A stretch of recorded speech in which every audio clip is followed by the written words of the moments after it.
nostalgie, secrets et confessions sont au programme des pages de Dites à mon père que je suis célèbre, une autobiographie signée Pierre Palmade est parue en 2019. Les moments de fête en compagnie d'anciens amis maintenant rangés ou ruinés et exilés en province appartiennent désormais au passé. Des souvenirs qui ont provoqué chez Pierre Palmade une mélancolie suffisante pour qu'il se tourne malheureusement, à nouveau, vers ses anciens démons, le sexe et la drogue. Un nouveau rythme de vie outrancier, où il a croisé la route d'individus malveillants et intéressés par la gloire, le danger ne se cache jamais loin. Beaucoup de petites frappes ont tenté de me faire chanter. Ils prennent une photo de moi à poil ou en train de prendre une ligne, a notamment écrit l'humoriste de 54 ans dans son ouvrage. Habitué à voir sa vie exposée par ces âmes peu scrupuleuses, Pierre Palmade s'est montré résigné dans son récit en indiquant ne plus craindre ces allégations, « Ma vie privée est claire et quelqu'un aurait du mal à me faire chanter.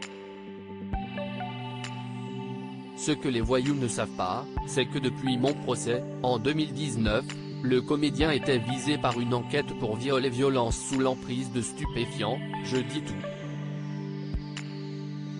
Je ne cache rien. Et du coup les flics savent tout de moi. » Supérieur à Pierre Palmade, François Cluzet, Benoît Magimel.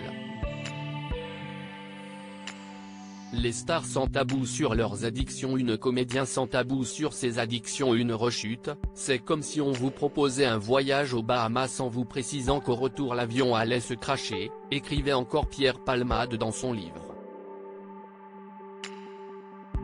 Dès sa parution, le comédien qui avait fait le tour des plateaux de télévision pour en faire la promotion en avait profité pour aborder cette question taboue de l'addiction, « Je me donne le droit d'en parler même si c'est illégal. Je ne savais pas à 20 ans que c'était une maladie, je pensais que c'était un divertissement. À 40 ans, j'étais sûr que j'étais cocaïnomane et que j'allais dans le mur.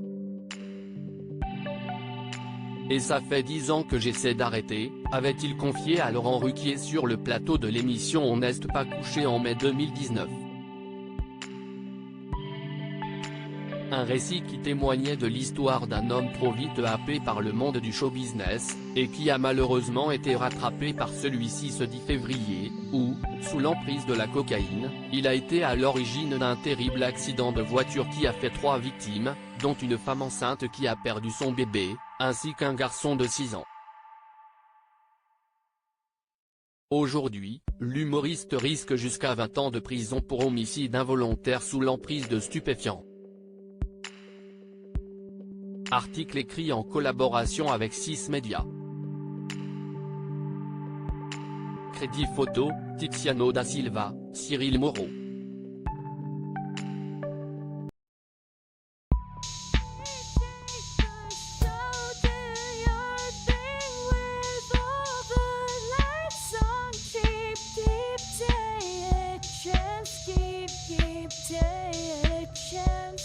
Keep